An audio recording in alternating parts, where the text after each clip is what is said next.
Hey guys, welcome to another episode of the On Season. Thanks for joining us on this Thursday night. Dolphins had few roster moves made today, just ahead of rookie minicamp. It's a good time to get into the roster because Jason and I are going to be going through the Dolphins roster position by position, sort of a quick early look post draft on what the roster could look like. Just give you an idea how many openings do we think there are, who are kind of the safer guys, just a better picture just as the draft class is in now. Of course, there will be more moves made, but we wanted to give you a position by position breakdown of the early post draft roster. Also, at the top of the show here, before we do all that, we're gonna have a special guest, Ahmed Ghafir. He is a publisher and editor of Inside the Black and Gold, who covers not only Maryland University of Miami Maryland sports, but the University of Maryland football Terps, and of course, he'll give us his insight on the two Miami Dolphin draftees this year, Jordan Phillips and Dante Trader Jr. Before we do all that, let me bring in my co-host here and partner in crime, Jason Sarney. Jason, how you doing? Doing well, George. Hope everyone out there is well. Thanks for joining us. I'm excited. We got a professional Terrapin reporter and writer to tell us about our pair from the draft, and of course, with the roster moves, we're creeping up to that training camp area of the summer. So we got some time, but it's fun to talk roster construction and to kind of forecast the 53. Absolutely, and plus, we got some Tyreek Hill news we got to maybe touch on a little bit. And also at the end, we'll kind of give you some guys we're looking forward to watching at this rookie mini camp. It could be one of these Maryland Terrapins. And let's bring on our first guest here, Ahmed Ghafir, the editor and publisher of Inside Black and Gold. Ahmed, how you doing, man? Thanks for joining us and giving some of your insight this evening. Yeah, absolutely. Appreciate you guys having me on.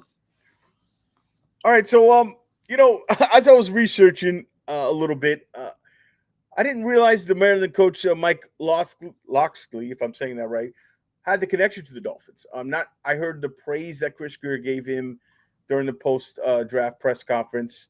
How he goes way back with Mike, and the Dolphins actually interviewed Mike in 2022 for their head coaching vacancy. Is that well known around the campus there that the Dolphins were kind of connected because maybe they got some insight on these two guys?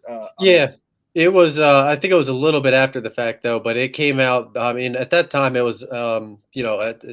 Obviously, first immediate reaction is kind of a little bit surprised, but then you look at kind of where the Dolphins were at the time. Obviously, Tua was coming in. I think that was maybe his second year, third year with the franchise. Mike Locksley. The connection that he has with Tua, that he has with the family. That goes very, very deep. And it's not, ended up not being unique for Mike Locksley. He ended up interviewing for the New York Jets vacancy, head coaching vacancy this past offseason as well. But the Dolphins was the first since he became the head coach at Maryland.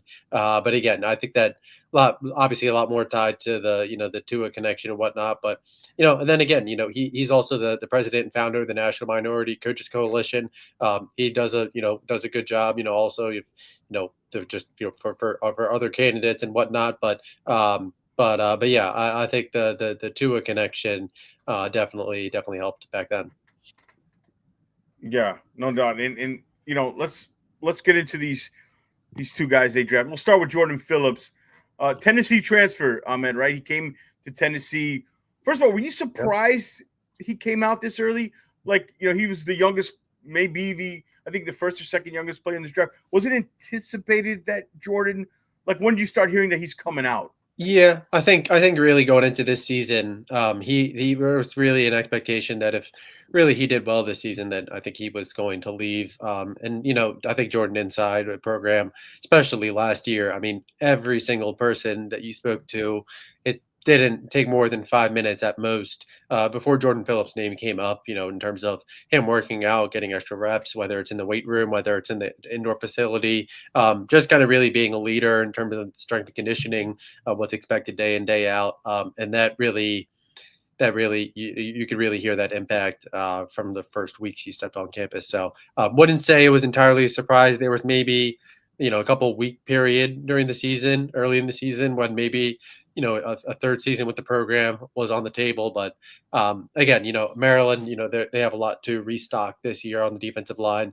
Sure, Jordan Phillips would have anchored it, but three guys who departed with graduated, looking to go to the NFL. One made it, Tommy King-Pasote. Jordan Phillips was looking to kind of lead out with them and likely anchor that unit. Yeah. So day one when he came from Tennessee was pretty evident early on that this guy was going to be an impact and play on the D-line, right? You saw it pretty early on. Yeah, but I would also say that was, Maryland really recruited Jordan Phillips hard out of high school, even when he was down in Florida. Rated a 3-star prospect at the time, but he was, it was pretty evident that, even kind of his size, his measurables, and, again, the intangibles, the work ethic, all of that really made him a pretty coveted 3-star prospect, so to say. But he came to Maryland and when he came, his commitment was viewed as a big time commitment as well. So definitely ended up proving to be a big piece. And the theme of leadership, I feel like in this draft for the Miami Dolphins, a lot of guys who could be very quick or eventual team leaders, maybe even captains. But also what I want to touch on for Jordan Phillips specifically, he's not necessarily like a stat stuffer, but I feel like he stuffs everything else. You know what I'm saying? Like he helps his teammates. And if you could give an example or just an overall analysis of his ability to kind of make the defensive front and line and whole unit better. That's what I think what the Dolphins are getting, a guy who can take up space and make other people excel their statistics particularly. And, hopefully he'll get a couple of raw ones on his own. Yeah, absolutely. I mean, he was listed at 6'3", 320. Don't remember what he measured at the combine, but really for that size, I mean, he was really athletic. And again, like you mentioned, the stats, they didn't jump out, but that's a lot of that, especially at the college level, especially interior guys, nose tackles, that's that applies for a lot of those guys. But I thought Jordan Phillips really did a good job against the run. Obviously, he did a good job and was able to get some quick twitch, obviously, to him where he's able to kind of be disruptor at the point of attack. But again, I think that he's obviously coming into the Dolphins to kind of fit that same role. But again, he was a guy that his work ethic, he really never came off the field. So I think again he does a pretty good job. Just kind of really eating that space and letting the linebackers kind of feast and get downhill. Yeah, he seems like a true nose tackle. I've always said the first thing that jumped out to me is like when this guy's 25 years old, man, watch out, like what he's going to be. So no sacks, right, in the 2 years. But do you think there's a little more juice in the pass rush, like in there that maybe he could develop, or you see him like he's strictly, he's like a ball of muscle, right?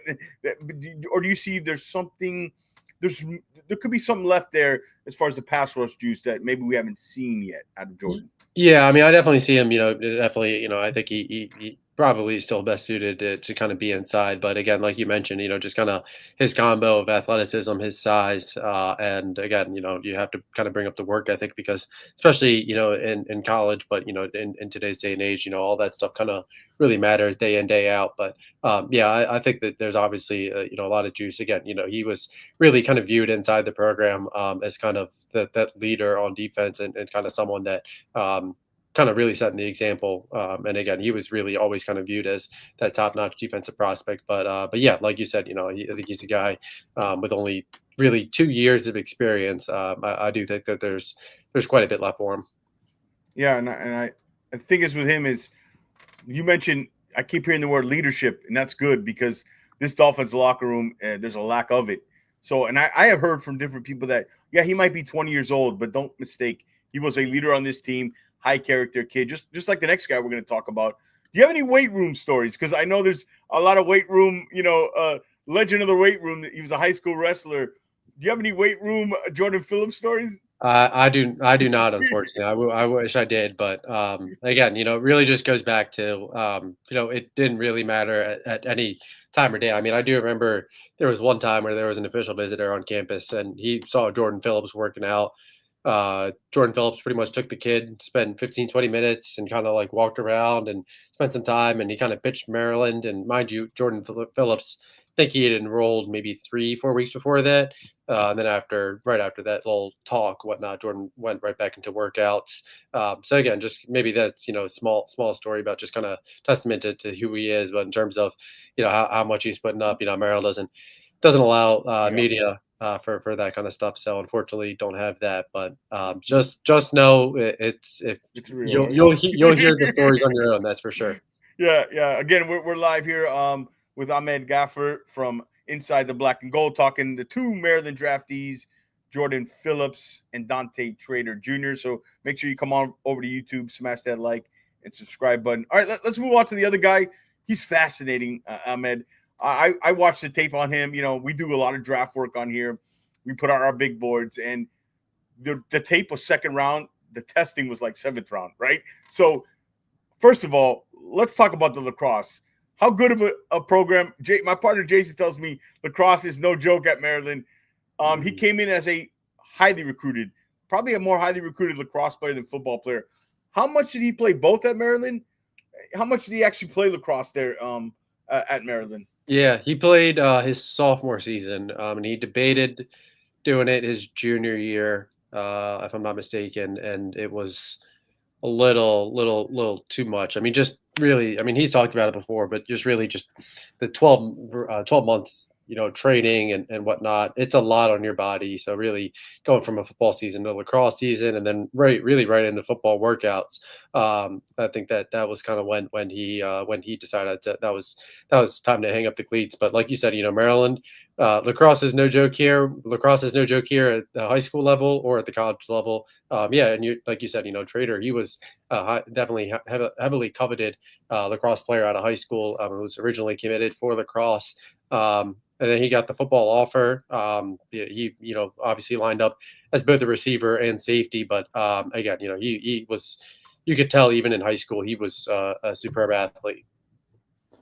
So Ahmed, I love cross sport. Whether it's basketball, wrestler, now lacrosse. The Dolphins have had experience from a practice squad level and a former lacrosse player. They just weren't smart enough to hold on to him. And Chris Hogan, who ended up a Patriot. Yeah, but could you just, when people look at the measurables and say, oh, I don't like his athletic numbers, could you kind of put into words how athletic you need to be on a lacrosse field, let alone be one of the top recruited lacrosse players in the country, in a hotbed of Maryland? Like, how athletic does one have to be just to quiet down the naysayers from the numbers? Yeah, and again, I think athletic. Obviously, yeah. He was a midfielder. So I mean, he was that athleticism right there. But again, I think it's really more about the when doing it at the college level, doing it at Power 5 school, at a Big Ten school like Maryland, where under John Tillman they've been to 10 Final Four in 15 years, 10 Final Fours, 2 national championships. The success is definitely there, and he came in after missing his freshman year. He came in and he really hit the ground running, became an impact piece in that rotation there. So again, really on the football field, I thought the athleticism really translated, where he was able to really showcase that he could cover and make up space in a short amount of time, but he can also play inside the box and really make a big hit. So and again, I think there's a clip out there from his lone lacrosse season, but he was also able to lay out the lay out the wood a little bit in lacrosse a little bit. So again, I've known Dante for or covered Dante for 4 or 5 years now. I don't know that I've ever questioned athleticism for him. Yeah, I was surprised that he watching the film. I was surprised he tested so poorly. Maybe the Dolphins with their connection knew maybe he had some sort of hamstring issue when he was running or something happened that maybe he's really a 4.55 guy. But I think you do see the lacrosse athleticism on film, the change of direction, the footwork. But more importantly, this guy, I read he was a Jason Witten Award semifinalist for like College Man of the Year. You're talking about ultimate alpha leader of leaders, right? Like, this guy could probably come in to an NFL locker room and lead. Like, that's the kind of guy he is. Talking about his character, he seems like off the charts. Yeah, I mean, he's really, I would say, I've talked about it on my site for Maryland subscribers, but Dante, when he got to Maryland, the culture was still kind of a work in progress, and you could really see it in his third year. Dante and Bo Braid, who's going into his second year on the Ravens, Ruben Hippolyte, who was also drafted 4th round to the Chicago Bears this year. Those guys were kind of really culture setters, especially on the defensive side of the ball, really getting guys to kind of, put in work, more voluntarily, and also get other teammates to, make that a habit, to where it's not, oh, you're getting extra work, you're just getting in work, and kind of improving the culture a little bit, kind of raising, I guess sounds a little bit cliche, but just kind of raising the level of excellence that's kind of asked day in, day out. So, I mean, again, Dante, in terms of impact and whatnot, that in the locker room that was definitely felt. And then again, he did a good job just kind of marketing himself as well, kind of making it his own name for himself. Obviously, you guys mentioned his lacrosse background, and that was well documented when he was at Maryland. Also started business with Bo Braid, Ruben Hippolyte, One Speed, started a podcast as well. So there were definitely other ventures where it was evident that he was one of, if not the most mature guy on the team. And, that was kind of reason why, especially his last 2 years, him, Bo Braid, they were Ruben Hippolyte, all three of those guys were really that veteran crew for really Maryland's locker room. Yeah, that's for Dolphin fans. That's great to hear because, again, there's a lot of stuff in this locker room right now, and we've lost a bunch of leaders. So, yeah, I heard him speak. I listened to his podcast. He seems like a kid who has his head on straight and has it all together. And I think he's a guy who might surprise people and play early. The Dolphins have a safety room that's, they lost their 2 starters from last year. How did they use him? Was he a guy in the box a lot, or is it true deep safety, or he could do a little bit of everything in the slot? He's a great tackler. Yeah, I mean, he was. I think he finished second on the team in tackles last year. But yeah, I mean, he was definitely kind of field safety, where again he's a really athletic guy and can cover well. But again, like you said, he's a sure tackler. Battled a little bit of injuries his last two seasons. Nothing mysterious. I believe he missed a game or two over the last 2 seasons. But again, I think he's a guy where you should kind of expect him to play safety. Yeah, go ahead, Jason. Just to, in day 3, you're always looking for guys who might be able to add to another phase of football on the special team side. Do you see Dante as someone who can maybe handle one of those roles in coverage? Did he do any of that much in your watching, and how well do you think he could succeed in the NFL in special teams? Yeah, I think a lot of those guys. I mean, that's something that a lot of these guys, early in their careers. I believe his freshman year, second sophomore year, he was on punt return team. So yeah, he's got some experience there. Ty Felton, he also just got drafted by the Vikings. He was another guy, really made a name for himself early on as a gunner. But again, I think he does have that that versatility, offers that, but I could see him kind of working his way into that safety rotation a little bit. Yeah, that's music to Dolphins fans' ears. I mean, it's not a very deep room. Yeah. Well, we're looking forward to these 2 Maryland guys, and if they have a lot of success, Ahmed, we'll have you back on. We appreciate you joining us and giving us all the insight. Before you go, let everybody know where they can find you on social media, your website, everything you guys do over there at Inside the Black and Gold. Yeah, absolutely. You can find us online at InsideTheBlackandGold.net. You can follow us on Twitter, Twitter and Instagram, Inside Black Gold, Facebook, Inside the Black and Gold as well. And you can follow me personally at Ghafir the Turtle. So got all your coverage, Maryland football, basketball, non-rev, and recruiting news. Yeah, love the great tag name, the social name. Great tag name. Flows off the tongue. Yeah. All right, man. Thank you so much. And again, who knows? We might have you on again, depending on the success of these 2 guys. Thanks a lot for joining us, man. Have a good evening. I appreciate you guys having me on. All right. Take care. Appreciate you. Great interview. Great guy. Great stuff. I thought we learned a lot more. We heard a lot about leadership, high character, even Phillips was a young guy. So that's good news. I mean, I thought this draft class is a draft class. This is a year 1 rebuilding draft class. Like this is what a year 1 rebuilding draft class looks like. But it was good to hear the leadership, the high character, all the stuff that Dante Trader Jr. does off the field, Jason. Really good to hear in the special team stuff. Really smart kid too. And one of the more genuine things, just to kind of cross talk about both of these kids, when Dante was drafted, Jordan Phillips was shown watching that pick, and he was in elation that they were going to do this together. So you love that. You love their quality of leadership. I like the story about helping that new recruit brand new kid on campus, just helping a new kid on his own. You know what I mean? So that's great to hear. And the positions that these kids are coming on into, the rooms couldn't be really better for two different reasons. For Jordan, he comes in learning from Zach Sealer and comes in as the second rookie defensive lineman. So there's a little less pressure, I guess you can kind of say. All eyes are going to be on Kenneth Grant, but this is a guy who can come on in and make this team and just contribute right away as a rookie in a thin-ish room that needed to be built. And from the safety perspective, obviously there's deep people in that room. There's that depth of names, but I don't think there's anybody on this roster. We're going to go over the 53 or our projection that screams, all right, there are my top two safeties. I don't see it. Yeah, I mean, nobody's cemented.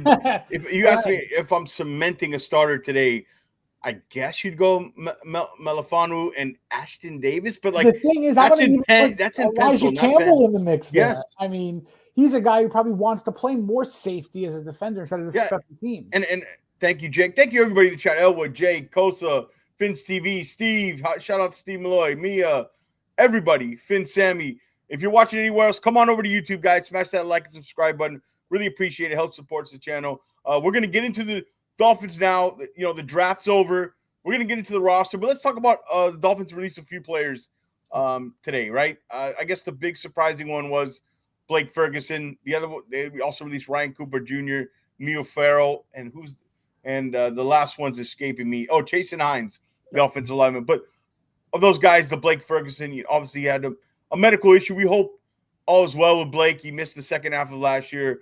There's something strange going on there. We don't know the illness or we don't know what's going on with him, but we wish him the best. But it looks like he's the one that's probably the most notable out of that group because they had to get down before we start. Again, guys, rookie minicamp is this weekend.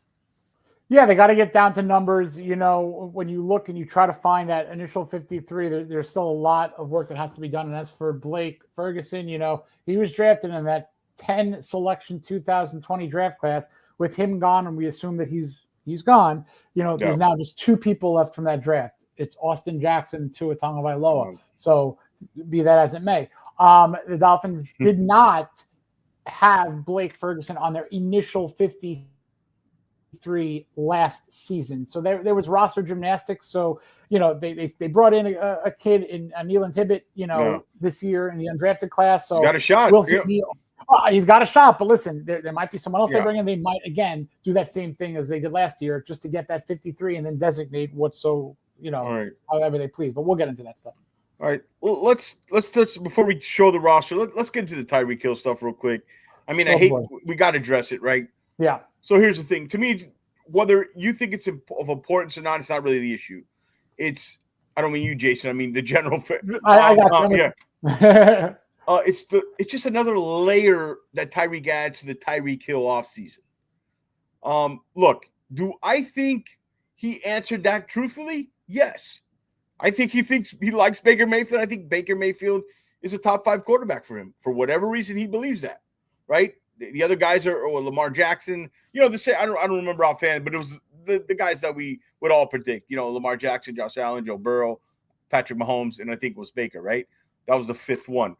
So, I think if you would have stopped at those 4 and not named Baker, you probably wouldn't get this controversy. I'll let you touch on this, but I want to go first here because here's the question with Tyreek. You never know where he's coming from because he's kind of an emotionally unstable guy, right? But I said back then, the Dolphins should have learned. He's not Jimmy Butler in any way, but they should have learned from that situation. This is only going to get worse, right? Now, could Tyreek Hill capable? Obviously, the wrist injury was serious enough that he had a second surgery, after a period of time of the first one. So maybe that takes a little bit off why he took himself out of the game. I don't know, right? If you want to go there, you want to defend Tyreek. But what he's constantly doing is, did he intentionally know by him answering that, truthfully or not, what it was going to cause? It's not a big deal on the surface, but it is a big deal. You put Tua as your quarterback. Up to this point, all you've done is praised him, right? So what I think happened is he knows he's got one foot out the door, Jason. He doesn't have to play the game anymore of boost up Tua. He doesn't care anymore. He knows this is his last year. There's no more guaranteed money after this. He's like, screw it. I'm just going to tell my real opinion. Here's my real opinion. Here's my top 5. Right? I believe him. But people who say, he doesn't think ahead, he won't understand the consequences of it. Not that they're bad, but it's going to cause this conversation that me and you are having today. It just adds another layer that you got to be tired of with this guy. That's why whatever it means, you got to get rid of him. And they're not going to get rid of him because you know why, Jason? They need Tyreek Hill. They need him bad this season, okay? Because if you lose Tyreek Hill, this offense is going to take a step back. But I still would do it because addition by subtraction. I'm fed up with the whole thing. I know it's a small thing, Jason, but it's just when you add those small things after one thing, after another, it gets too much. I digress. Go ahead. I completely understand. I had to get it off my chest. I'm tired of it. No, I like when you get that off your chest. You get very passionate, and you're right. Yeah. You're not wrong. I think that this is a distraction.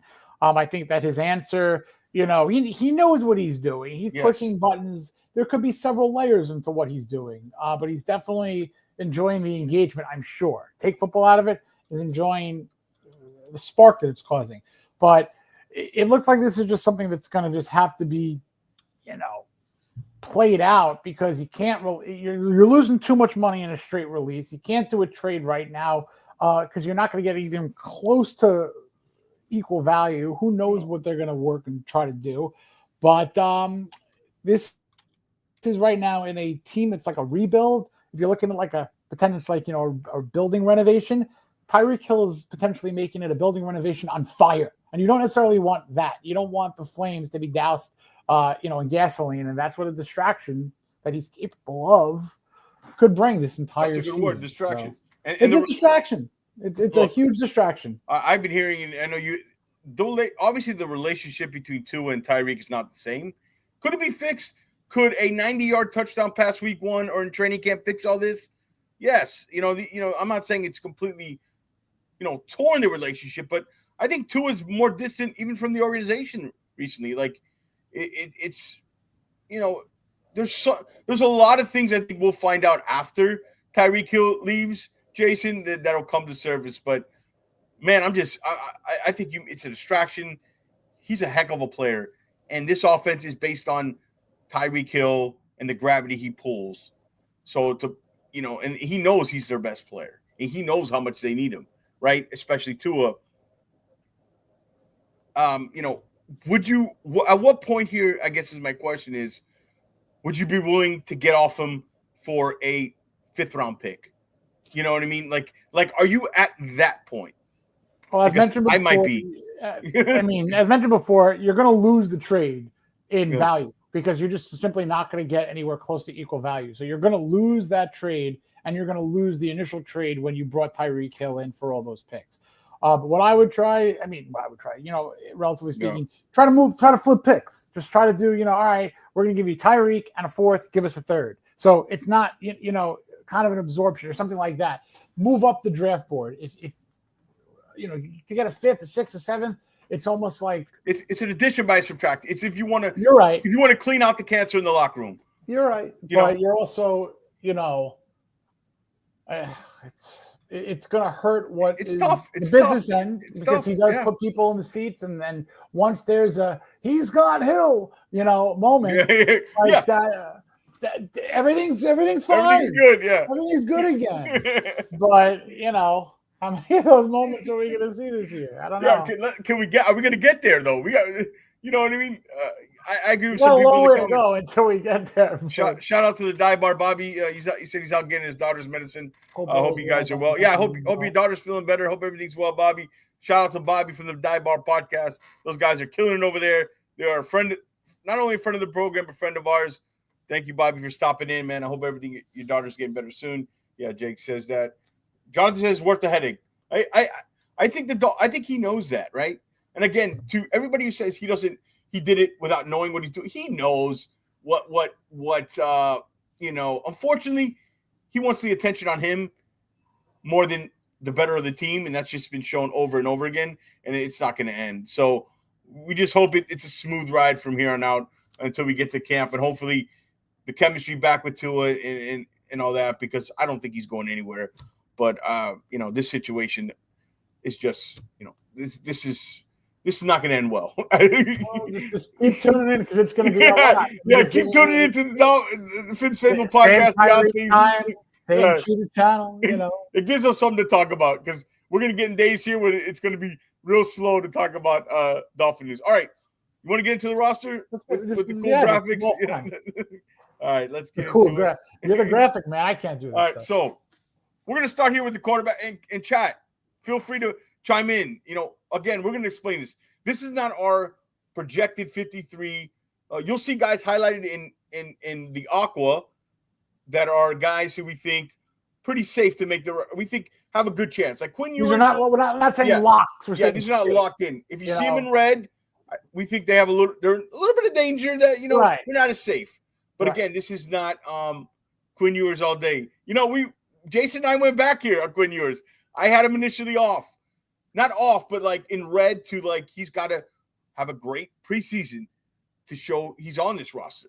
Now, this is a team with a fragile quarterback at 1 and 2 that probably should carry 3 rosters.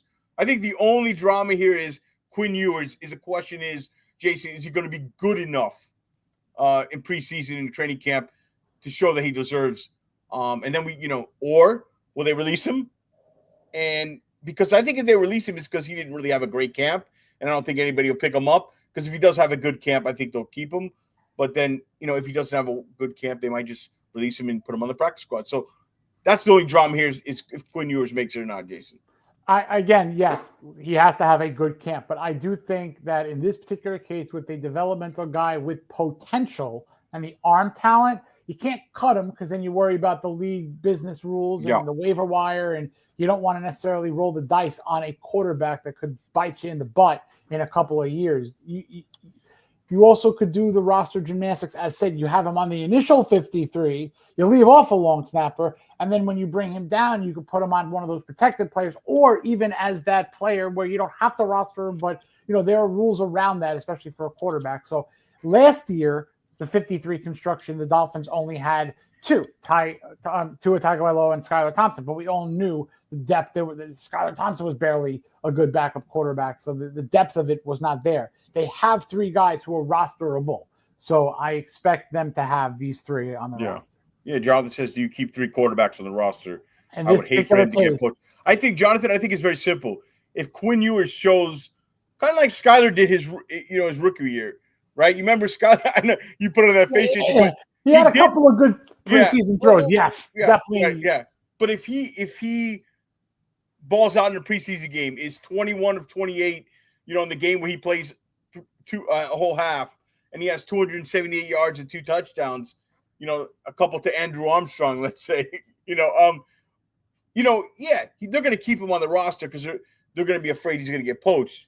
If he doesn't, which would be, not a good scenario, he doesn't look great in camp, don't think anybody's going to poach him, you release him, and you stick with these 2 guys, and you put him back in your practice squad and continue to develop him. I think it's all up to Quinn Ewers here, right?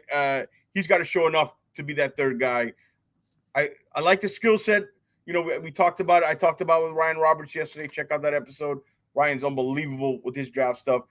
The zip on the fastball. The zip, he thinks all the injuries took some of that away from him. So that's one thing I'm looking forward to see. And we'll talk about at the end here what we're looking forward to rookie minicamp. But that's one thing I'm looking forward. Anything else on the quarterbacks or move on? Best case scenario in my mind is that Ewers competes with and makes a conversation to be a potential backup to Tua and gives Zach Wilson a little bit of some worrisome nights. But I'm not saying Ewers is taking over for Tua week 3. That's not the goal here. I would like him to do well enough to say this guy could be our backup quarterback. If we didn't sign Zach Wilson, maybe this was our guy to be the backup quarterback right away. Right. But we got a $6 million 1-year backup quarterback in Wilson. But it would be nice to see that competition and Ewers shine during training camp. So we'll see. But I think that they all make it. Yeah, I agree with Jake here. Like it is it's better than going in last year with Skylar Thompson and Mike White. There's a little juice here. Like it's fun, the Zach Wilson, Quinn Ewers stuff. Like am I in love with any of these prospects? But it's a little. There's some talent. There's some arm talent. They're younger. One was a high draft pick. Like it's a little more fun to talk about than Mike White and Skylar Thompson, where you could tell neither of them can play. Jason, I mean, you can cut Mike White, which they did, and they clearly comes back and sign up for the practice squad like that. You know what he is. You can't say that you know what Quinn Ewers is, or even Zach. Even Zach Wilson in this. We didn't see. Look, do I think Zach Wilson's going to turn into a starting NFL quarterback? Probably not. But there was a lot of good stuff behind the scenes in Denver. Everybody said, who was their quarterback he couldn't beat out? I forget his name. He's been there, Denver. It slips my name. It's not important, but he couldn't beat him out. Well, they developed him behind the scenes. So, and the game's $6 million. Like, it wasn't a $2-3 million contract. So, they are high on him. That building is high on Zach Wilson. But shout out to everybody watching in the chat, Scotty, Jake, Jonathan, everybody who's watching, please come on over to YouTube. Hit that little bell, that subscribe button, hit that little thumbs up. It really helps support the channel. If you guys like the content, like my graphics, like Jason and I, or even if you don't like us, hit the thumbs up, hit the bell and subscribe. All right, Zach Wilson can come in and go off script, but Quinn can run the offense. We'll see. All right, let's move on to the running back position. All right, so a little controversy here. I think A-Chain, Wright, Ingold's a fullback. That's a guarantee. A-Chain and Wright locks. Gordon, we hope, is going to make it. That's more of he shows some more of the 23 stuff. Matheson, Scotty says it's not a cut, right? Again, Scotty, this is not the 53. It's who I think maybe a little more danger than everybody's giving credit for. I'm not a huge Alexander Matheson fan, but again, Jason, roster mechanics, roster constructions, you might need to carry an extra at this position. Maybe you go with just those four, A-Chain, Wright, Gordon, and Ingold as your fullback. From going off of last year's number overall, it was 4 running backs and Ingold. So if they're keeping it to that, I think Ollie Gordon, Wright, A-Chain, and Madison are all there with Ingold. Yep. But would not be surprised. Now, also, if you want to look at, all right, well, we added a third to the quarterback room. Where is that one coming from to take it off? It's like protons and neutrons here. It's like science. But, you might take off Madison and be okay with it. Scotty, I agree with you. He could be a guy who, although signed, they drafted a guy to do the job that they pretty much brought him in to lose. You know, so if Ollie Gordon comes in and is like, all right, I'm at worst going to be a third down, short yardage goal line back. Yeah. What is Alexander Madison going to do? But if there's still that ambiguity to it through training camp and they're both rosterable, I wouldn't be surprised. But he absolutely belongs in red because gun to head, is he safe? No, of course he isn't safe. They drafted Ollie Gordon. I mean, he's not safe. A-Chan and Wright, completely safe. Alec Ingold, completely safe. But Alexander Madison has to come on in and protect the ball. And he's got to push the pile forward. He's got to get scrappy yards. He's got to show the part and then some, because I like Gordon. I like the chat interacting here. It's Ollie, Madison, and Nate Noel fighting for 2 spots. That's fine by me. Yeah. That's more what Jason's. That's more what Jason. I think it's very well could be Madison added to that list. Again, this is not leaving Madison off the roster. This is what I know probably the confusing part is because they're in red. These are the guys I would say are just not as safe, right? But again, I could do it with just those 4 and, get a running back on the practice squad. And if I want to carry an extra receiver or maybe this tight end who we'll talk about, you want to carry 4 tight ends, or 5, or you want to carry an extra defensive back, I'm hoping Gordon shows enough where you could maybe just because I'm not a fan of Alexander. It's not that he's bad. It's just that everybody was hyping that, not hyping, it was like, oh, we signed a power back. He's not really a power back. If you look at it, and then Ollie Gordon, that's why I'm glad they took Gordon's because I was like, okay, they're not. That wasn't just their signing and calling it. That wasn't their Jordan Howard signing, right? And that was it. They're calling that the power back, and didn't work out, right? So, right, exactly. See, that's happened. Yeah, you get what I mean. Right? Very good name. Well, yeah. You know what I mean? Not a good name for Dolphin fans. A good reference name to what Alexander Madison could be. I hope not. I hope he comes in. He's great, like everybody who's wearing a Fins uniform right now. Yeah. But I wouldn't be shocked at all if Gordon takes the spot. Yeah, Scotty, 3 quarterbacks, 3 running backs, 1 fullback. Okay, so he would go he would go with the 3 running backs. So you'd go with like basically I have it here. It depends, right? The 4 tight ends, the 9 offensive line. We'll get it. Yeah, I mean, we'll get it. So I guess I don't think. I mean, Nate Noel is undrafted. I added the UDFAs again, guys. The UDFAs are not official. They're in it. You know, there's but like I'm putting them on there, right? Because I think there's a few we're going to talk about that got a shot. Anything else on the running backs? No, I think that's pretty much it. Ingold, to answer Beachways, why is Ingold safe? Team leader. He's going to be a captain. He's a guy who does the things that Mike McDaniel likes in blocking. He could be lined up as a tight end in formation as well. He's almost like an F, not a fullback. He's a formation adjuster as well as being a fullback. Yeah. So he's one of those dying breeds of guys who can play fullback, but he does more than just playing fullback. So I think he's very safe. And he's how safe. Many locker room leaders are there? It's Ingold and Steeler. Yeah. I mean, guaranteed those two, but who else right now? All right, let's move on. I'm not like dogging the question, but I hear you. We need more fullback dives, So I'm still. I love the chat tonight. I love the chat tonight. Everybody, come on over here. We got a party tonight here. But there could be more of that because of the addition in the interior presence with Jonah. You know, as a trade. Yeah, I think they're going to switch to less outside zone, Jason. I hope you're right because Ollie Gordon. I mean, do you love him as a fit in the outside zone? Ryan Roberts. I love him running forward in an inside zone system. Like that's what I would love. Let me just paint this scenario out. 3rd and 1.5. Oh, just dive, halfback dive. Okay. Between Ollie Gordon running behind Jonah Savayanea. Okay. I'm getting excited here, guys. I'm getting excited. This is the type of football that we've been looking for. And like, can you do Ollie Gordon in the backfield with Wright or A-Chain? So you know what I mean? Some personnel with 2 backs. Who knows? And like and I just think this offseason has led to me that they're not going to abandon the outside zone, Jason, but they can go to a little bit more personnel package. December, January. Let's throw the change up here. They've caught up to the fastball. You know, the 97, they've got it timed. Now it's time to throw the 87-mile-an-hour slider at them or the 81-mile-an-hour changeup and with power. So, yeah. I like the Gordon. I'm liking it more and more. You know, I just hope we get more of the 2023 version. All right, shout out to everybody in the chat. Shout out to everybody watching. Come on over to YouTube with us and let's smash that like and subscribe button. We really appreciate it. We're having fun. The chat's on fire. We're going through the Dolphins roster. Now, in a perfect world, it's almost like when Achane was healthy and a rookie and Mostert was doing business. Yeah. In a perfect world, that duo is Achane and Wright. But then as you get on the game, as you get into the situations, you might want Gordon as a running back specialist. You know, so if you're looking at touch breakdown, you know, you want like 18 to 20 for Achane, 7 to 12 for Wright, and 2 to 5 for Gordon. Well, you know, Daniel said, "What's up, Daniel? How you doing?" Oh, let's not forget about This is Achane and Wright's backfield, correct? With Gordon as the Thunder and Lightning.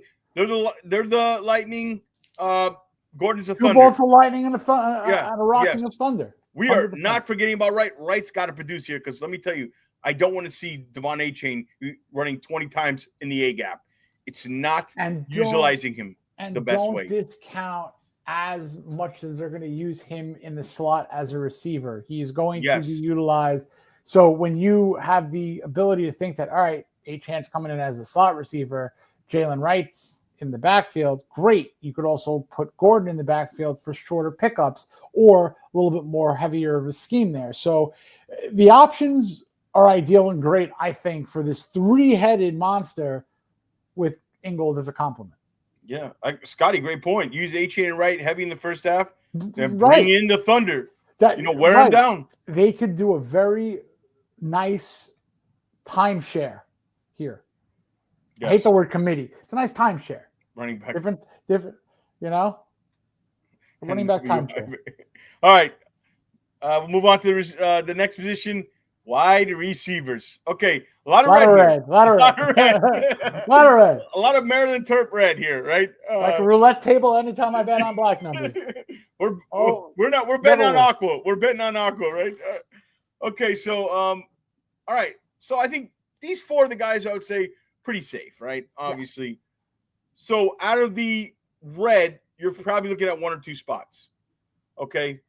I know you like D. Eskridge there. Ezekama, I'm kind of over the whole Ezekama thing between the injuries and his ability not to get the playbook down. Keep an eye on one of these two big receivers, though, Andrew Armstrong and Theo Weiss. They follow the money in undrafted free agency. They gave Theo Weiss a boatload of money, like even like a 3-year deal or something like that. Keep an eye. They clearly want a big receiver. I think that the fifth, or do they go 6? I think they probably go 5. But if a couple of these guys, and don't forget Taj Washington last year, who do you like here? Do you agree? We're looking at 1 or 2 spots in the red here.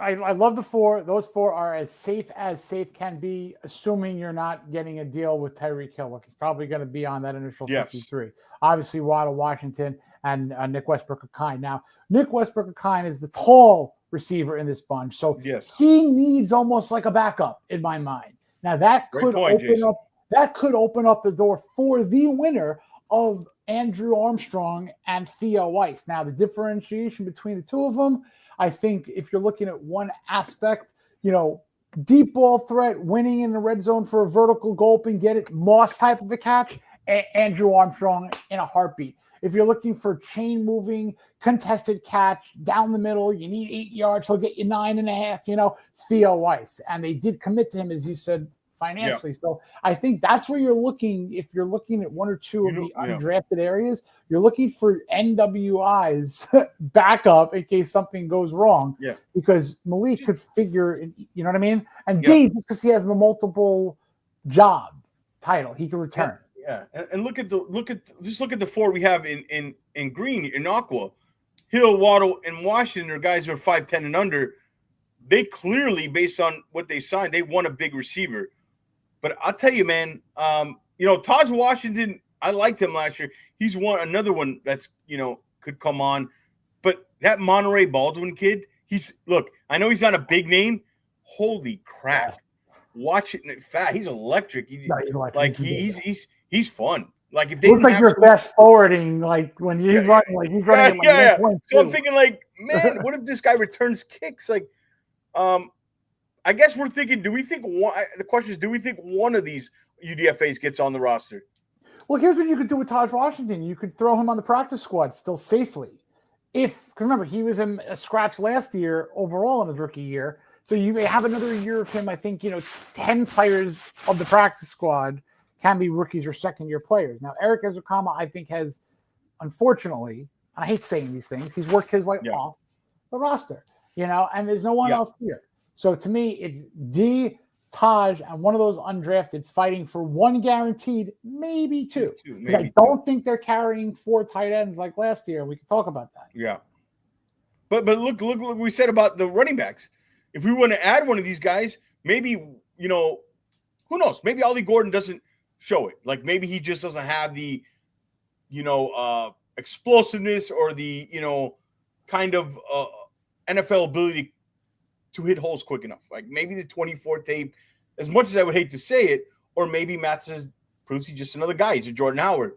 Then you can add, let's say a Taj Washington and a Andrew Armstrong or Theo Weiss. Sammy brings up a phenomenal point. Sorry to interrupt. And that guy, I think, would be Theo Weiss. I think if Mike McDaniel has a teacher's pet, a coach's pet this undrafted free agent season, it's going to be Theo Weiss. Of course, Sammy would agree. It doesn't surprise me. Sammy is the man.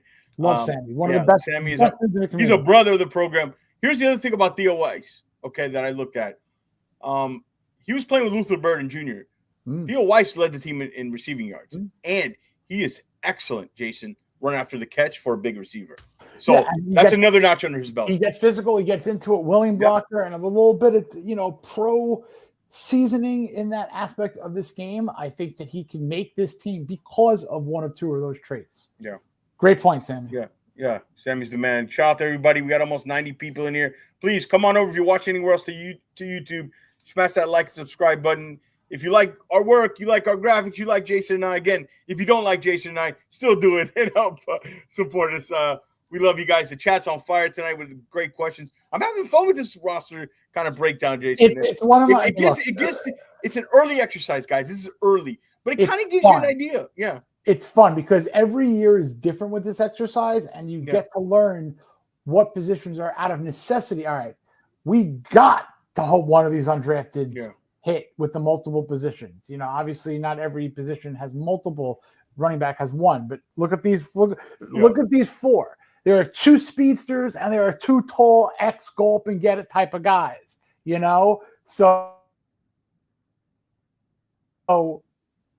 there's 2 competitions in and of itself. It's Wise versus Armstrong. It's Baldwin with Hennig. So it'll be a fun summer with the receivers with these undrafteds, and of course see what Eskridge could do. Scotty says I feel McDaniel's going to try to manipulate the initial 53, try to work the system. They're good like that. Yes, they are good like that. But again, with the second-year players, that's Taj Washington to me is a safe practice squad worst player. Yeah, I agree though. The whole roster gymnastics game is in play. Oh, it'll be like it'll be crazy, Olympic style. Yeah. All right. So the rest of these guys. So we basically think 1 or 2 of these guys are fighting for that spot. All right. Tight ends. This is an interesting group here. I'm gonna make a bold one. Go for it. I hope it's. I hope you're going to agree with me. Yeah. I'm gonna trade Julian for yet another Jalen. Jalen Connor's making this team, and Julian Hill. They love Julian Hill, though, Jason. I know they do. They love him, man. But if you want to look at what they did last year, they had 4 tight ends. Smythe is gone. They bring in Pharaoh Brown. There's your blocker. Jonnu Smith is your veteran F formation adjuster, pass catcher. Julian Hill did not have a great year. What they could do is bring in Jalen Connors, who is an X factor, Y factor, Z, wildcat, almost everything kind of guy. And he moves after the cat. He makes people miss. Here's the thing. I want Jalen Connors on this roster. This was made of who is more probable right now. That's the best. I think that's the best way to say how we did this, right? Or how I made it. We would be almost idiotic to put Jalen Connors in without. We can't put any undrafted in Aqua right now. But we're not saying that there's not a chance. Great point. Scream that, please. Yeah, we cannot put an undrafted free agent in. This is not. We're not in August 1st, and we're making our 53 prediction here. This is an early look. Would Jason and I believe Jalen Connors could be a better player than Julian Hill? Absolutely, yes, is the right answer to that. And do we want Jalen Connors over Julian Hill? Yes. And I think it's a big possibility. Jason. They could carry 4. Okay. They did last year. I mean, if you're going off the model. Did they go 4 receivers only or 5? No, they went 4 tight ends. They had Durham, Smythe, John. How many receivers did they go last year? Receivers 4. Receivers they went 4. So maybe none of those guys. Maybe none of those guys show up, and Jalen Connors is the UDFA that does it, and he's on. They do 4 receivers and 4 tight ends again. Now, when you look at where you want to do roster gymnastics, Hayden Ruckey could be that second-year player who sneaks by to the practice squad. Yeah, Connor is. I like Ruckey. Yeah, I like Ruckey too. You know, he's a guy who can definitely hang around. I'm over the Tanner Connor project. I don't want to say I'm over a guy like a Tanner Connor. I know you like the speed.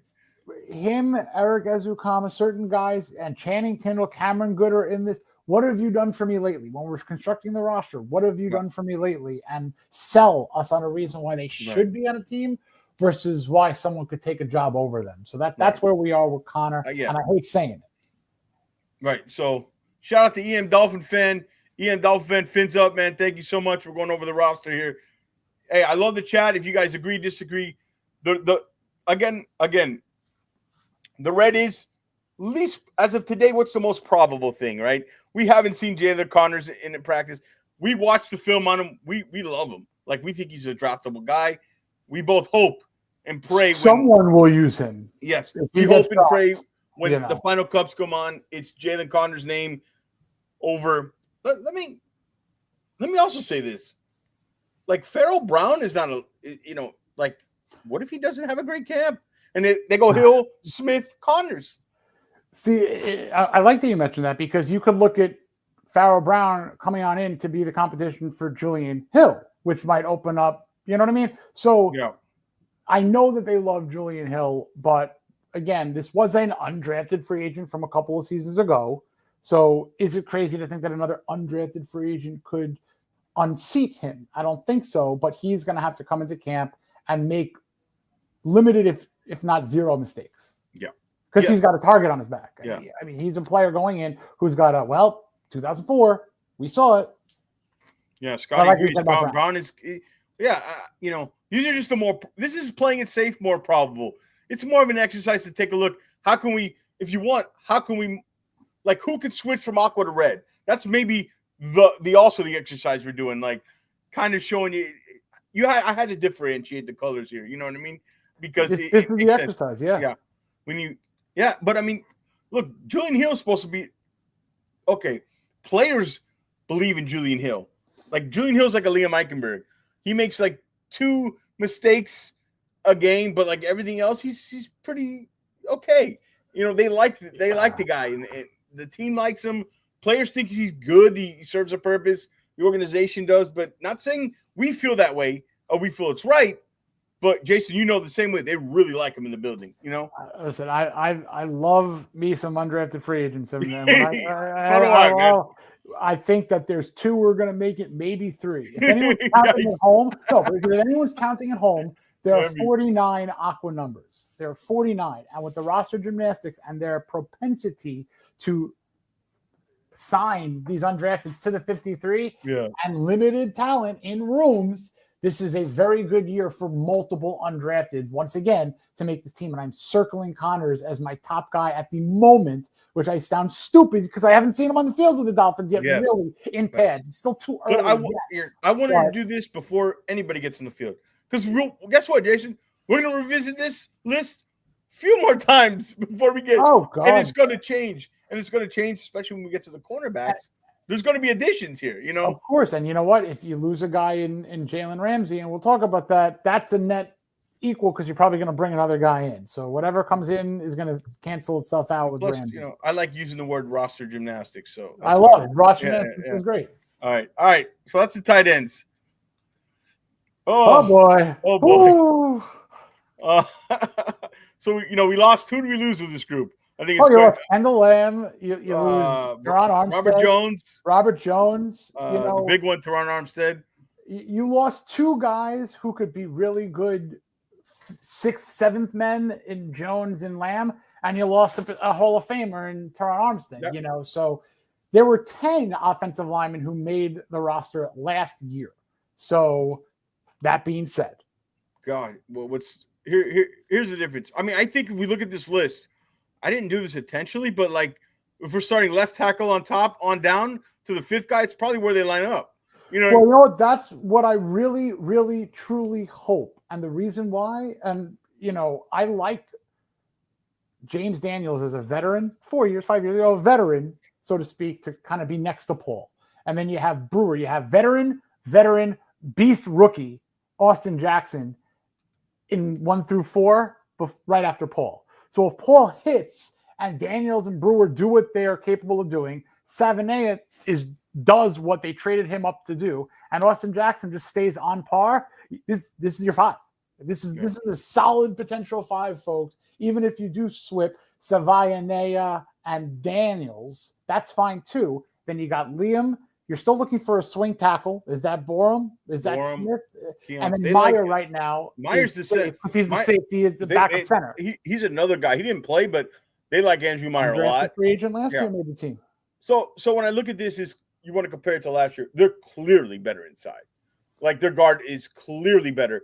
The question is, how much is the gap going to be? It's going to be a gap, but how much is the Teron Armstead to Patrick Paul, distance of play? We know it's going to be some distance, but we hope it's not, all the way to a dramatic change.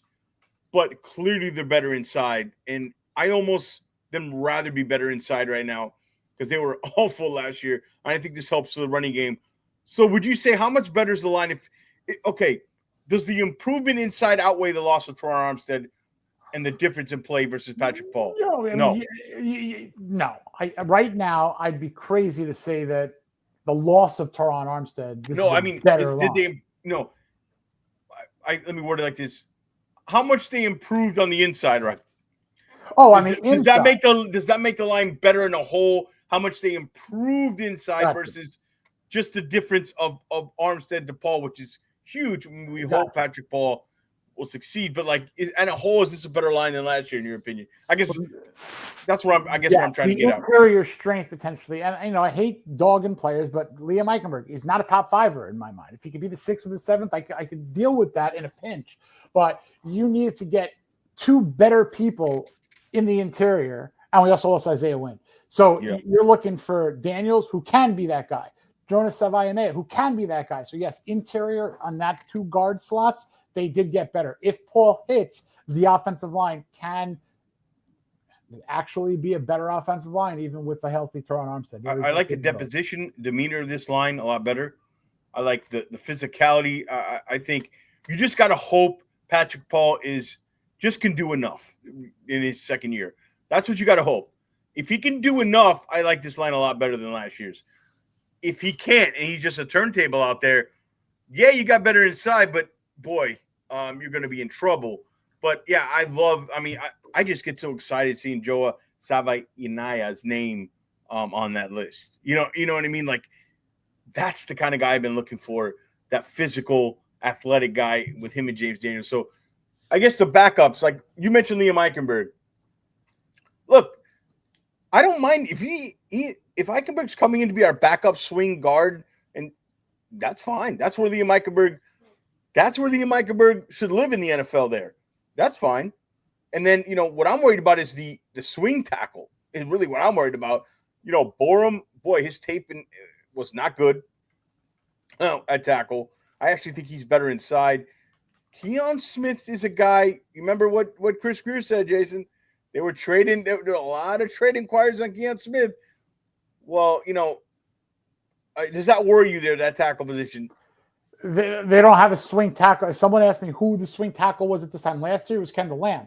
If someone asked me right now who's the swing tackle, I don't know. It's between a number of guys. Throw Braden Daniels, throw Ryan Hayes, Hayes into the mix. Those are guys. Baron Mato's still a developmental player. He's not ready yet. But there's no swing tackle yet. And Preby, instead of Liam, this is an undrafted kid who could be a guard who could sneak onto this roster. Addison West, Prebe kid. Yeah, I saw he's a interesting player. I saw some stuff on him. Yeah. And Addison West could battle with Andrew Mayer. For that center role. So we'll see. What do you? I mean, as far as these 9 here, you say these are the safest 9, right? It's a safe. Well, I don't know if Keon Smith. I could take him off and be fine with it. And I would. Who are you going to replace? Yeah. So I'm fine. I think if you're taking Keon Smith, you're taking a guy who's not on this list right now. I'm replacing him with him. It's somebody not on this roster. There's 9 here now. They went with 10 last year. Yeah. Like if a Ryan Hayes or they pick up another guy, I could. Sure. But I think these are the safe 9 right now for me, and then we'll see how the last 2 spots play out. Could interchange, They could sign a guy off the scrap heap, a veteran, and there's your 10th. All right, let's move on. D-line, a lot of R's there, a lot of rookies. Revamp group. Okay, so I think Zealer, Grant, Benito Jones, Phillips. I think the bigger issue was the Matt Dickerson versus Zeke Biggers. I'm going with Zeke Biggers. I put a little black dot next to him because it's not 100%, but I'm just going with Biggers because I like Biggers over Dickerson. It's not, it's a lot like the tight end room, but obviously Julian Hill played a lot. It's different. These guys, Dickerson and the other undrafted rookie Huntley, I like Zeke Biggers here. Me too. This is a fine list. I think this is a good set list. They went 5 last year. The top 4 are no-brainer. And Biggers is too big and athletic to not keep. He might get poached. He's a type of guy. God, yeah. Like New England will poach him. You know what I mean? He's Philadelphia. Yeah. He's just too long, athletic. Like those guys, they don't. And again, guys, this was a deep defensive tackle class. So this could be the safest slide you made. Yes, I agree. He's 5. Shout out to everybody who's watching. We got over 110 people. Give us that thumbs up and subscribe to the channel and help us out. We really appreciate you guys joining. We're having a lot of fun going over the Dolphins roster. Everybody in the chat, thanks so much. All right. I think, we think Sealer and Grant starters, Jones the nose, with Phillips getting some rest, maybe in that Deshaun Hand kind of role, right? And Scotty, again, agrees with our 5 here.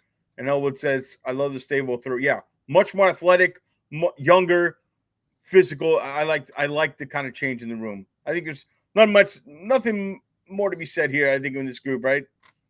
Yeah, this is a no-brainer 5. Yeah. All right. Edge. Okay. I think this is a group that might be added to.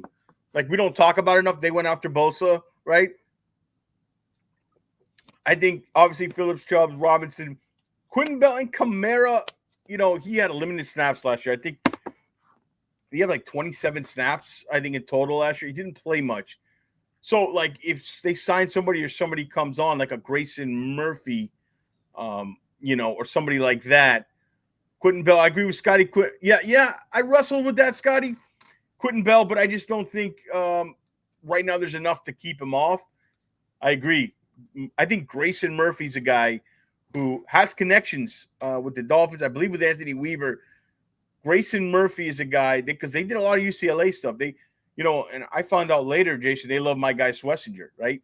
So maybe I would have had that dream of Schlesinger and Kenneth Grant, and Tim Bowens, Zach Thomas. Okay, I'll stop talking. If Bobby from the Dive Bar podcast was here, he'd tell me to stop. But all right, so my question is, when they go in 3-4 formation, what are the big ends? Like, I think they could use another big kind of edge setter here in this group. But yeah, do you have anything? What are your thoughts here? Well, didn't Murphy get hurt last year, and he was showing? Yes. Yeah, he was showing progress. So he's a guy who could look. Bell was a guy who was turning heads in training camp, and everybody was, "Oh, Quentin Bell is going to be this guy," And he, as you said. So I think that 5th spot in this list can maybe be Grayson Murphy again with Cameron Good. He's on those 3 or 4 names that, what have you done for me lately? Have you done it yet? And the answer is no. And McClendon, Bradley King, or Jags, just any guys. So to me, those top 4 tremendously safe. And then Quentin Bell versus Grayson Murphy. Let's go. Yep. Let's have at it. The great thing about this exercise is Aqua versus Red, who could you interchange? I think this is, as we're doing it, is what kind of like the point of this is I'm getting at as we're doing it. And like, replace Bell with Murphy. People were upset. I mean, I know I was. People were upset when Murphy got hurt. It was like, oh, that's a shame, man. Look, Cameron Good's always sticking around. Special teams guy. Yeah. I think this is a group you could add to. They were looking to add to this group. They just had one of the groups that you can't add everything. Like maybe Jadeveon Clowney got released. Thoughts on that? Here we go. Look, the Dolphins have limited funds, let's just say. So if anything comes in economic, the Dolphins could wait. There's not a ton of money where you can release a player after June 1. They're not coming up with tens of millions of dollars. It's just not. So maybe they sign a savvy veteran, but I don't know if they can have any huge name with the funds that they are limited with right now. Yeah, again, I think, we'll see how it plays out. I'm not saying no, but with what money, Yeah. He's that big. They need some size in Yeah, I agree. Sammy, another great point. Sammy's killing in the chat. And Scotty as well. Everybody.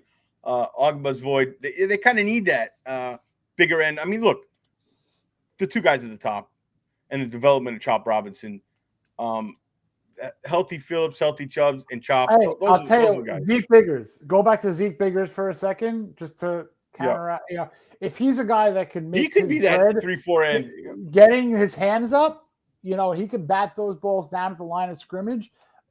I don't care if it's 3rd and 8, a sack's great, but if you bat a pass down and you force a punt, great. Yeah, like in a 3-4 formation, could you have Kenneth Grant at the edge in the 3-4? Wow. I mean, let's say a Zach, Benito Jones, Kenneth Grant. Well, let's just hope that Anthony Weaver will interchange and use that rotation in a freaky kind of way. And they have interchangeable parts with those rookies who can play multiple techniques. So sure, Anthony Weaver must be. Or let's throw Zeke a mad Biggers in scientist right now. Zeke Biggers Biggers could be his 34.5-inch vertical 6'6". shows me explosiveness. He's long too, man. He Tell is you what, long. Former basketball player probably wants those he's block long. shots. Yeah, he's long. So yeah, we'll see. You know, I kind of switched. I made the edges and I went to the inside linebackers to make it a little more clarity, because you know I mixes up in all these defensive formation, the edge, linebacker, defensive end. You know, it gets confusing. So, all right, inside. What I would say first is watch out for Eugene Asante. I was going to ring the bell. Yeah, man, 4.48, a bullet. Can play he's got some miles on him, though. Yeah, yes. Now, if we're going to do the switch, we need a bell, a ding ding. Are we doing a switch? Could be Asante for Britt. This is a guy. Oh, wait, Willie Gay, too. We're talking about Ed. Willie Gay, yeah. I like your 4. Yeah. Tyndall is on my list of guys. What have you done for me lately? I'm done. Done. His speed is great, but it's never been able to translate. Either you make him a pass rusher or you stop it. Ain't gonna work. Or you stop it. It ain't gonna work. Asante could make this team, but who is he going to make it over? Either of those signings? Well, Britt's a special teams run thumper. Like if Asante could take that role, like there's always going to be a surprise or two, right? If Asante is one of those guys who can make this team, I think it comes as a guy who could play special teams immediately and might even be able to get at linebacker and beat out a veteran. Don't discount Eugene Asante right now, but the only name on this list that is extremely safe, give it 1.5, is Brooks and Dodson. Britt and Gay, let's see what they can do. But Gay was a nice signing, but can this rookie make some noise? He's a experienced collegiate Asante. I should have made like a gold too. Like the gold is like the Tyreek Hill, the Jaden Watt. Like Brooks and Dodson are the two. And like if it went, I kind of be surprised if Willie Gay doesn't make it, but like it's up to these guys, these other guys, the Asantes, the Jalen. It's up to them to take the job, right? They got it's like a boxing match. You want to beat the champ. You can't just go in there and you got to win round. You got to knock them out a little bit, a couple of times. You got to take it from them. And this is what these guys starting this weekend, Jason, have got to prove, right? And that's what I would say Asante's the wild card here. Wild card, and come those preseason games when we're really loving when those kids are coming on in, I think he's going to have some really highlight reel plays. And if he does not make the team, he is a poacher. Someone is going to poach him probably. Daniel's trying to hurt me here. Daniel, you don't know. I don't know if you were with us in our draft coverage, but Swashington, my number 34th rated player on the board, went 33. I was hoping he would make it to the Dolphins. They liked him, but he was one of my man crush guys, but he's a fantastic player. I knew he wouldn't make it to 48. I don't know. Honestly, I don't know if they would have took him. Like, I think they were really looking to go for the trenches. They had a plan here. But, yeah, man, Daniel, I'm with you. Would have loved that. Jake, man, I wouldn't hate carrying 5 linebackers, take 4 in the aqua, plus a Sunday. Hey, again, we could go 4 receivers. We could go, 3 tight ends. We could, you can play roster. What do we call it? Roster gymnastics. Roster gymnastics. We can play some roster gymnastics here. Those are the roster kind of. Again, come take the job. That's what these young guys got to do. Starting tomorrow, I believe tomorrow's when they get on the field, right? Is it tomorrow's or I think it goes through all the way to Mother. Shout out to Mother's Day Sunday, all the moms. Please take care of your moms. Go do something really nice for them. Buy them a nice gift. Take them to give them a massage certificate. Do something. Take them to dinner. I know you guys are going to do that, but yeah, shout out to the moms out there. Mother's Day on Sunday. All right, let's move on to real quick. Costa Nostra on Asante. He's not the biggest sized linebacker, but he's extremely speedy, athletic. He's a machine of a linebacker from like in between the hash marks. He'll get from the sideline to sideline. He will make plays. But he was probably undrafted because of his size. But he makes up for it with his energy for sure and his speed. No doubt. He's like a potential leader. Yeah, but he's a guy on special. He's gonna have to make his mark on special teams. He could be a gunner on special teams, maybe because he's fast. I think he ran 4.48. He is. Yeah, Tyndall. Let's hope not. You know, you're not wrong, Jake. You're not wrong. Yeah, you're not wrong. You're not wrong. Boy, and Leo Chantel went the pick after to Kansas City. Yeah. And I liked him better. I don't know why. What the Dolphins? I don't know. Corners. So we got one in question mark. So here's the easiest way to say it, Jason. The Jalen Ramsey, they're going to get a replacement for him. So just use that spot if it's a Rasul Douglas or an Asante Samuel Jr. And they could add a couple, but like Jalen Ramsey's spot will be replaced by somebody else. We think. Well, I was saving this question. Someone in the chat, I forget who, I think it was Costa Nostra, asked about what he thinks, what we think about the Green Bay player. I believe it's Yari Alexander. If he would come on in. Another injury-prone veteran, yeah, fine, but a little younger than Ramsey. So disgruntled in Green Bay, disgruntled in Miami. It could be that would work. But I'm on the Asante Samuel wagon right now, so I'm kind of hoping for that. No, yeah, of all the guys that are out there, we talked about him when we got our free agent show. He was on, Scotty. What's Scotty up to? Scotty's been great in the chat. Scotty with a going. Scotty's got it going. Absolutely, no one should be Aqua for the second.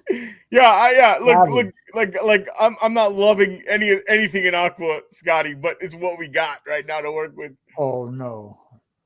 Yeah, no Fletcher. Asante's not like London Fletcher.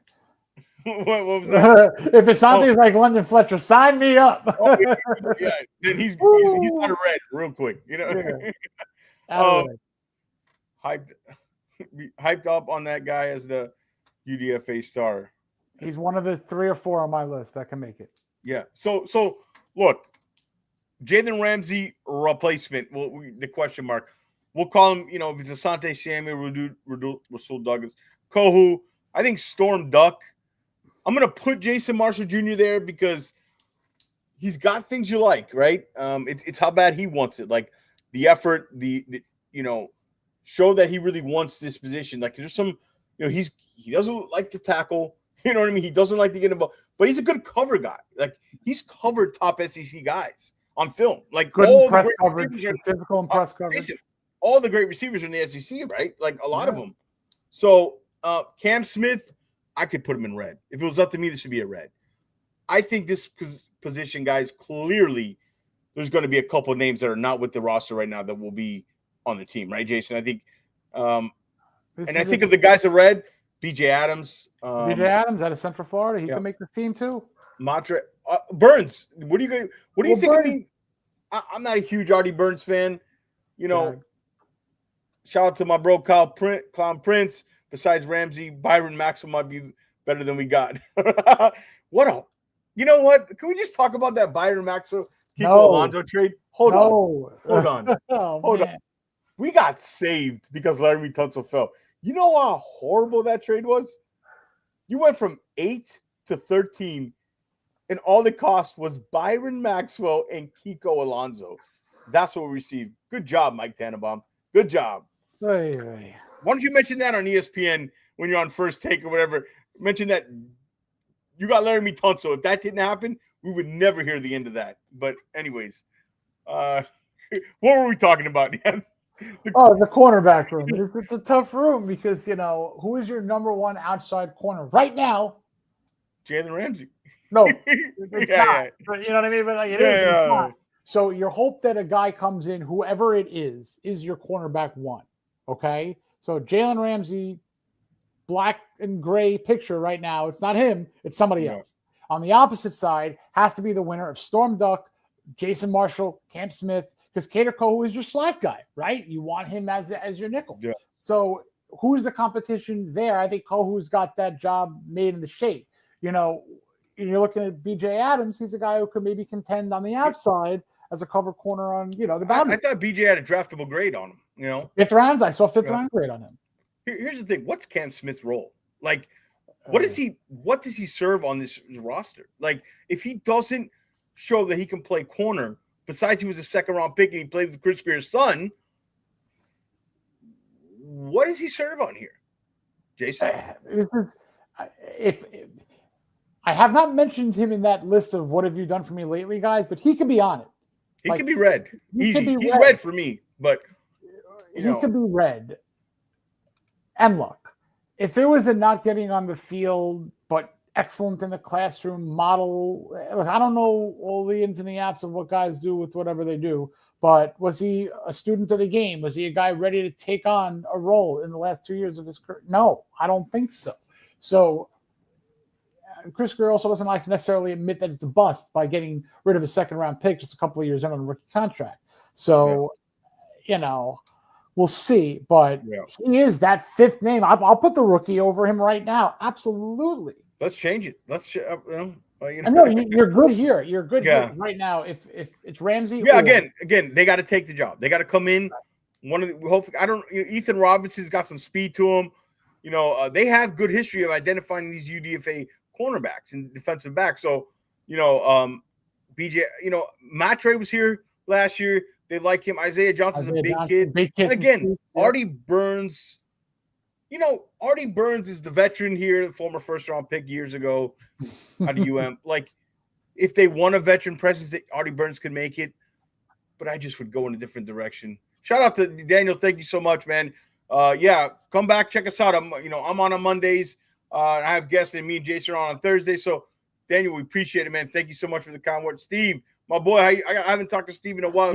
Steve's doing great stuff over there at the Fins Talk Sports Network. Check all those guys out. Now, Steve's doing great. Thanks, Steve. The Dolphins went with 6 last year, 6 cornerbacks last year on the 53. So you could bring in 2 veterans, maybe even so. Artie Burns is a camp guy to come on in and hopefully stay on this team. But I think you're right with putting him in red because, I could Ethan Bonner do better than him? Could one of those undrafteds? Potentially. And he still has to beat out the top 4 or 5. Yeah. Thank you, everybody. Everybody's saying it's a good show. Thank you. Thank you. Appreciate everybody in the chat. Appreciate over the 120. Make sure you guys smash that like, subscribe button. Help support us. We appreciate it, guys. And I love the interaction. I love the chat. The more people who come in the chat and interact with us, the funner it makes the program. We appreciate it. And honestly, I didn't know when we broke this roster down. I know it's fun. I like this activity, and we're going to do more of these. All right. That's it with the corners, right? Again, we think there'll be a couple guys added to this room. Safeties. Yeah. Oof, boy. I'm pretty good on. Okay, these. I think Trader's going to make it. I think he's too smart not to make it. Plus, we just talked about him. We just had Ahmed Ghafir from Inside Black and Gold at the top. Great guy. Shout out to him. Check out his work. He the leadership ability. He was the collegiate man of the year. Jason Witten award. I didn't even know Jason Witten had a reward named after him. I got to admit. But yeah, I like these guys. Sanders, John Sanders Jr. brings an element of thump that maybe is missing. Could he move off somebody in this room? McMorris, I liked a lot though. A lot last year. And he's a special teams guy. What do you think of this list? I like this list in terms of the way you structured it. They went with 5 last year, so these 5 fit that bill. Colbert is another guy who could sneak on the practice squad. He was an undrafted last year, if I believe. Yep. Now you got your guy in Ashton Davis and Melifonwu, who are free agents, and are either of them. Sammy, I'm depressed again. The safety is. This is not a safety net, folks. This is not a good crew. It's a crew. This crew makes Sammy Knight look like a superstar. Oh, the chat's on fire tonight, man. The chat's on fire. Safety is a position that really had some awesome players in its past. Dante Trader is a 5th rounder. Immediately you think of 5th rounder Rashad Jones. Can he even be half that? That's a win. But no one in Aqua is solidified as a safety 1 on this list. I mean, Ashton Davis was in the same class as Javon Holland, but he is not re-signing with the team that drafted him, so maybe he could have a little bit better luck with the Dolphins. I don't know. Elijah Campbell is a special teamer, mainly, but does he want to be more of a defensive player this year? Can he win? Scotty makes a great point. Well, Elijah Campbell right now. Yeah. I mean, that's number Elijah 1. Campbell and who, someone's got to take over for Sirad Neal. Someone's got to take over for Sirad Neal. So could be one of these rookies. It could be one of these rookies. I'm saying it could be. I don't know if Dante Trader has the front line speed to be the gunner. So maybe it could be. I don't know if you're going to take one of those I don't know if Jason Marshall Jr. has the. No, he doesn't have. He doesn't want to put his head in the run game, so he's not. Maybe Eugene Asante. Who knows? Yes, maybe Trader, man. Maybe Trader. He punches above his weight class, man. It's a good question, Scotty. I love that question. I love the question. They lost Saran Neal. Yeah. Saran Neal and Campbell were a great duo of gunners, so we'll see. Remember the tight end killing us last year. Traders across. Yeah, I agree. He didn't test well, but he's across. You see the foot change the direction, the foot speed, the fluidity in the hips, all across. That all comes from the class. Do we have a backup free safety behind Davis? Technically, Trader. Trader. Right yeah. Or listen, could Trader start? I mean, yeah. Let me ask you this question: what is Ashton Davis showing you in this league that he's not more than a specialty? Ashton Davis could be the gunner, spot starter. Gunner. I could see Ashton Davis being a gunner. No. Absolutely. But again, these are guys that could be special teamers and do well in spot starts, but there is no surefire starter here yet. So Trader can come in. Rookie coach loves him. He can get on the field as a chess piece. Imagine if he turns him into the next Kyle Hamilton. Yeah. I guess if Sanders is a guy who I like, if he made a leap here, who would you be taking off this list? That's the question. I don't know. But again, unless Patrick McMorris is a guy you can put down in the practice squad because he's a second-year player. Or because Campbell's valuable, he's been here a while. But again, there's nobody in this list that's special that wouldn't. If Sanders shows you that much, that I wouldn't have a problem getting rid of. You know what I mean? Sanders is a name to watch. Jordan Colbert, I liked. He got hurt, didn't he? I liked him in camp. Yeah, Daniel said I thought Trader was more of his. I think he could play, but he could play anywhere. I think he can play stride. I think he can play free. The only thing with him is the long speed. He can't get. He's got to keep things in front of him. The speed, I was surprised he didn't test well, but when you do watch some tape on him in these deep situations where he's one-on-one, guys can get separate from. So you do see the lack of true elite long speed, but I think Trader could, if he's that good, can take one of these safety spots. I think he played all over for them. He even played some slot. At Maryland. Tannehill was the primary receiver in college. All right, so the special teams, they did meet your new long snapper, Nealon Hibbett from Alabama. Is that your new long snapper, Jason? Hey, I'll tell you what. Nothing gets my blood boiling more in a good way than long snapper competition. Long snappers are people too, right? Hey, listen, look. You can. Hey, what was that? Who was the long snapper? Ed what? Ed. Ed Perry. Ed Perry was here. How many years? Man.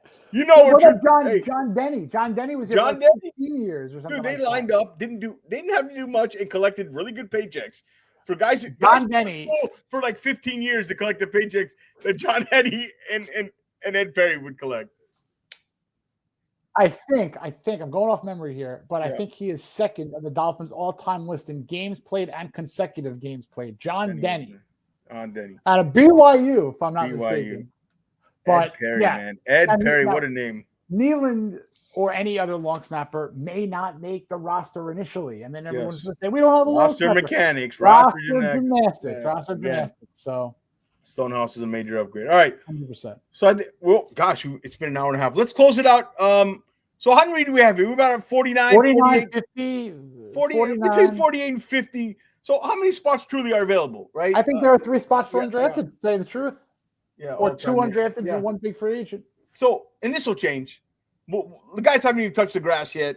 So, and they start this weekend. Speaking of that, who are you, Jason, who are you looking for this mini camp? I'll tell you what I'm looking for. I want to see if it's Omar Kelly or somebody tweet, that Quinn Ewers has a little more zip on his ball than we give him credit for. It's back a little bit, right? It was just the injuries. Maybe he didn't recover yet. I want to hear that. That's, to me, the most important thing. How are they, these reporters, because they've seen the arm strengths of all these guys. Where do they put his arm strength at? That's something I want to see, because the offensive lineman, you're not going to be able to tell in with no pads, right? True. To the arm strength, sure. I'm definitely excited to see Yeah. about what Ewers can do, especially on the field with Yeah. getting on the same page with the receivers. But I'm more curious to see what some second-year players do in their sophomore season, namely on offense, Malik Washington, and on defense, Mo Kamara. I know Kamara did not make much noise as a rookie, but let's see what he can do. And Malik Washington has a chance to, I think, be a very special player. So quarterbacks aside, Yeah.